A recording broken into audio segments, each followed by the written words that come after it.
I'm Angie Caunce, and this is part 4 of Deep Dive into the character evolution of Daryl Dixon from The Walking Dead for post-show recaps. Today I'm going to be talking about Daryl's relationship with Merle, the code he needs to live by, and the relevance of the novel Tom Sawyer.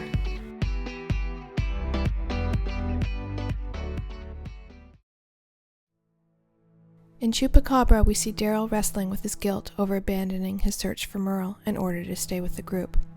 More and more, he's feeling accepted by the group, reborn into the man he always wanted to be. The return of Merle brings all of this back into question for Daryl. Andrea explains Daryl's place in the group to Merle.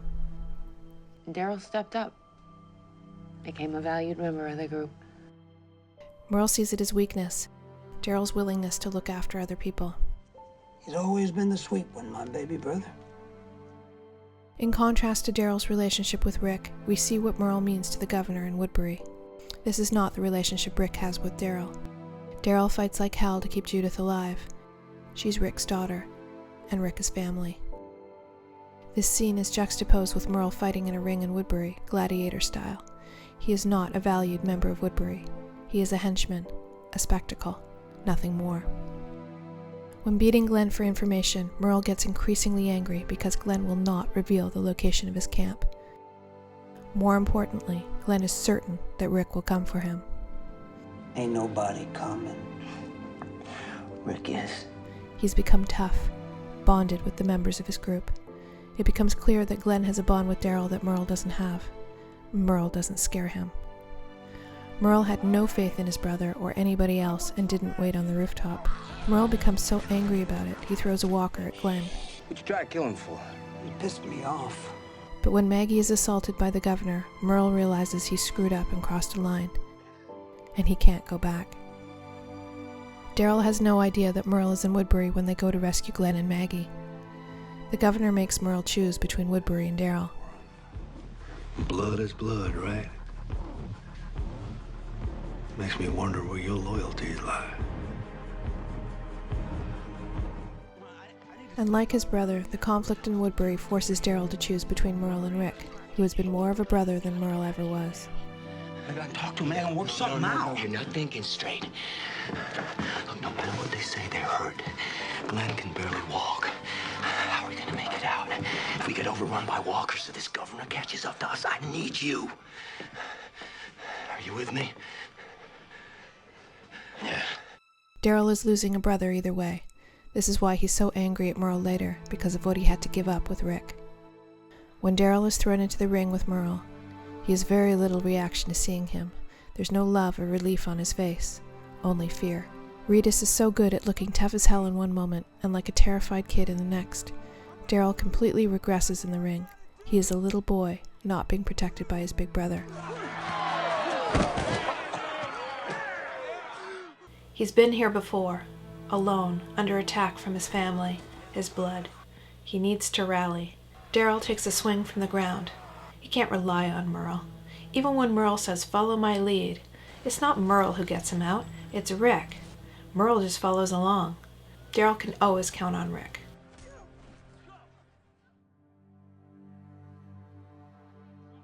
When Merle shows up with him back at the meetup point, Daryl goes right back to Redneck Daryl, who we met in his first episode. His voice is squeaky and aggressive again. Get that thing out of my face! This tells us how difficult it is for him to be prison Daryl around Merle. It's not until Rick knocks Merle out that Daryl goes back to his prison voice. He does better when Merle isn't there. Daryl can't believe that the group is asking him to choose between Merle and them. Daryl believes that if the group values him enough, they should take Merle along with them. Daryl doesn't know what to do, but blood is blood, and Daryl has his code. Know him, know me. Daryl, you don't have to do that. It's always Merle and I before this.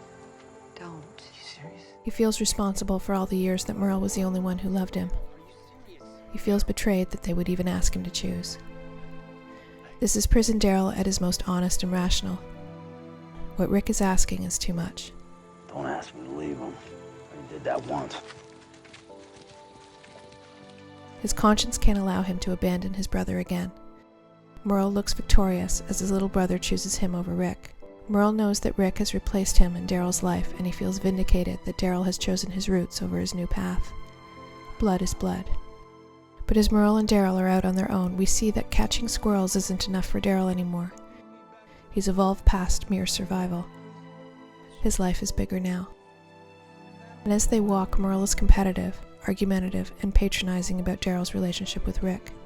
This episode is called Home, and it's about defining family and determining where you belong. When they find a family under attack by walkers on a bridge, Daryl doesn't hesitate to defend them. With an adolescent boy and a young baby, this family could very well be the Spanish version of Rick, Carl, and Judith. Merle just sits and laughs while Daryl ensures the family are safe. But then he tries to steal the family's belongings, and Daryl is disappointed and embarrassed by the behavior. He gives the father a "I'll handle this" look and points the crossbow at Merle. This act, coupled with the fact that Merle isn't showing any concern over the people that Daryl loves, the ones that the governor is likely now on his way to kill, the people who risk their lives to keep Daryl safe and to get him out of Woodbury, this makes Daryl question his decision of choosing Merle over his new family. Merle behaves as if Daryl betrayed him by finding a new life for himself. It quickly becomes clear that Merle always puts himself first. He did not protect Daryl from their father. I didn't know he was... Yeah, he did.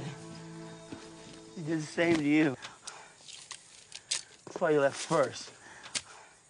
Later, Michonne says that Merle could have been reborn too, but he refused to adapt, to let go of his past, and Daryl refuses to be pulled backward into his old life with no purpose and no honor. Where you going? Back where I belong. He chooses his real family, not the people he is merely related to, but the people who love and respect him. Daryl doesn't care what Merle does.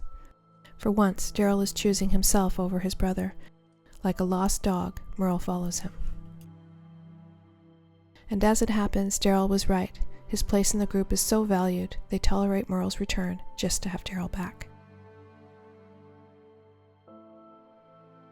At the prison, it becomes remarkably clear to Merle just how much his brother has changed.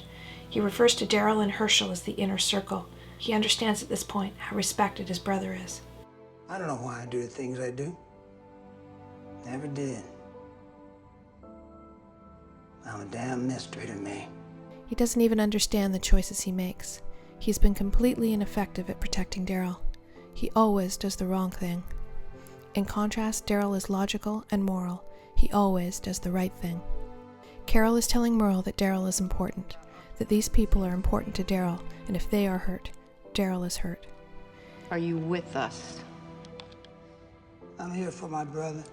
He understands that historically this has not been the case, and he's trying to rectify that. Carol indicates that it's not too late for Merle to change, to become the man he wants to be. You're a late bloomer. Maybe you are too. Merle hates who he has become. When Daryl speaks to him in the boiler room, it becomes clear that Merle thinks of himself as a monster. Y'all people look at me like I'm the devil. He knows that his brother has evolved beyond him. He knows that he isn't part of Daryl's family anymore, and he never can be. Daryl knows his brother, and he knows that that isn't who he is.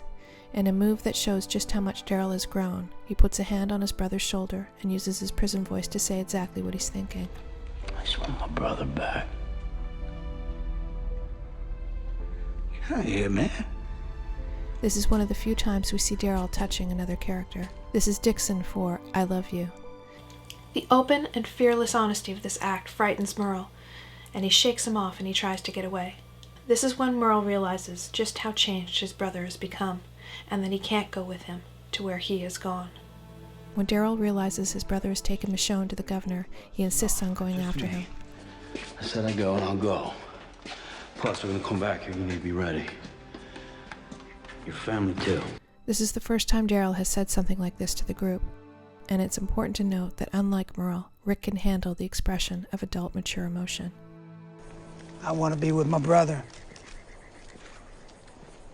My brother, he wants to be in the prison. Merle wants to protect his brother the only way he knows how. He thinks if he hands off Michonne to the governor, the prison will be spared. Michonne's role here is to make Merle understand that he's been the governor's puppet, that the governor is not like Rick, and he will not respect his agreement. She wants him to understand that he can reinvent himself, resurrect himself, be anything he wants to be. I can't go back. Don't you understand that? I can't. He can't take back what he did to Maggie and Glenn, and he can't take back the abuse his father did to Daryl. He can't go back. This is when he decides on a new plan. He will protect his brother by taking out as many of the governor's army as he can. That, at least, he can do. In fact, Merle and Daryl could never be reunited. They've become so different, they are like strangers. When Daryl realizes what Merle has done for him, he is devastated. Just when he finally got his brother back, he's gone.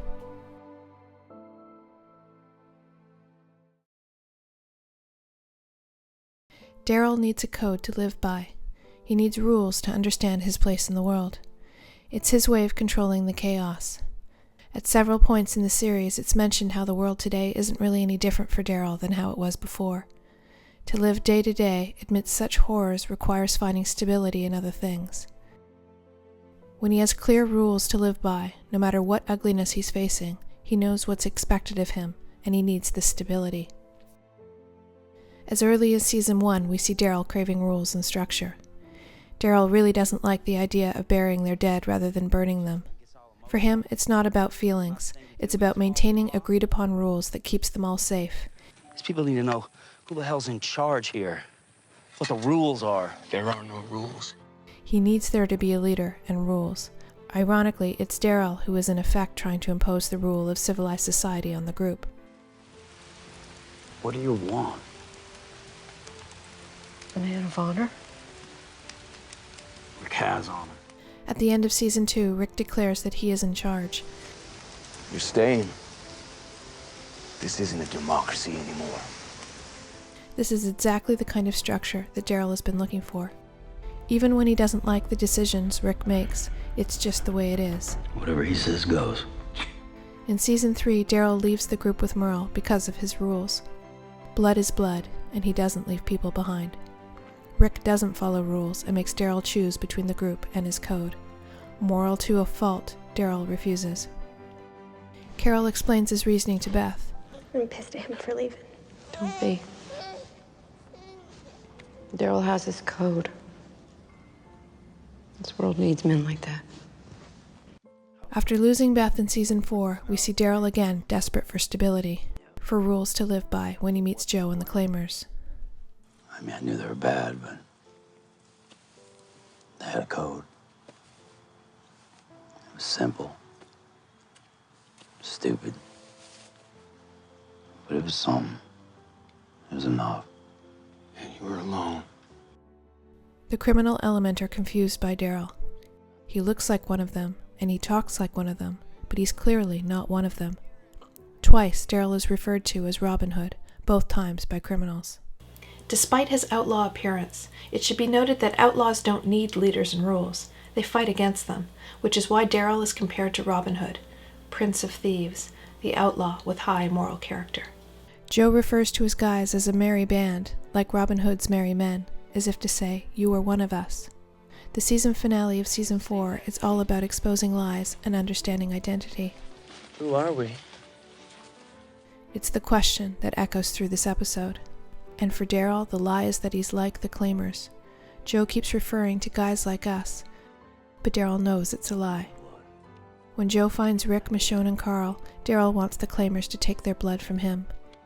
He puts down his crossbow and offers himself as sacrifice. The weak get taken, to defend the good and the innocent. That's his code. He is the Suicide King.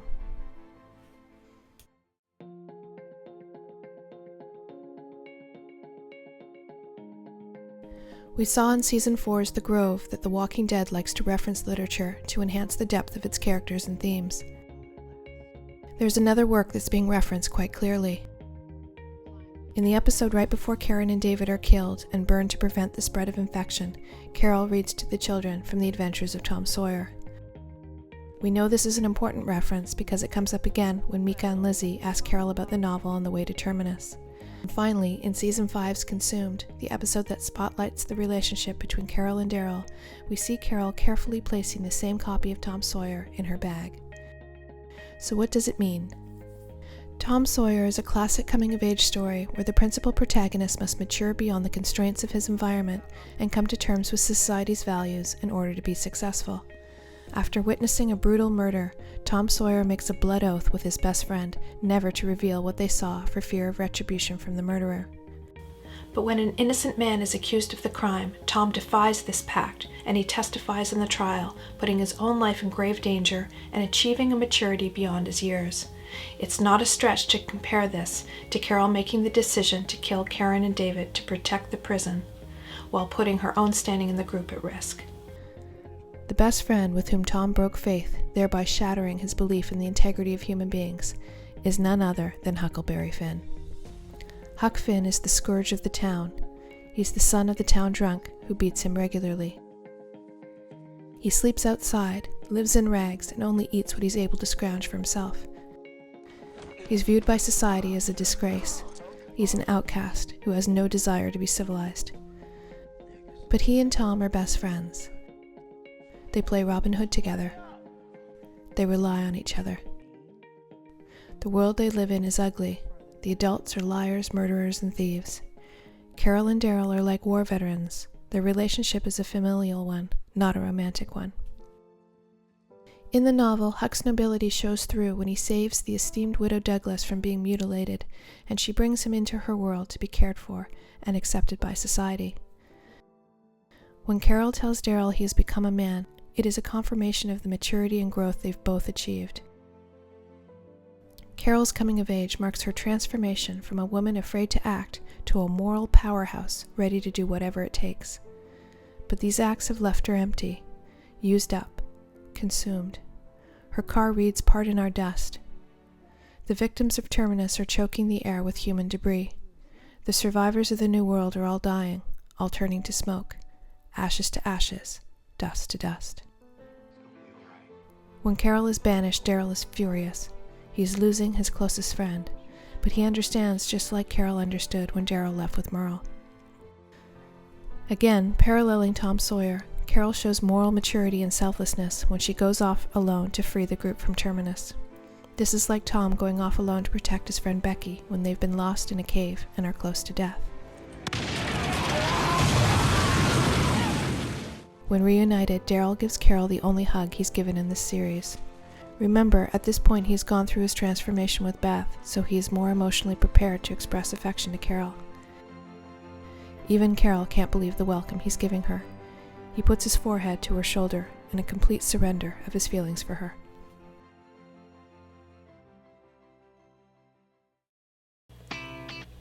So I hope you like the deep dive into the character evolution of Daryl Dixon.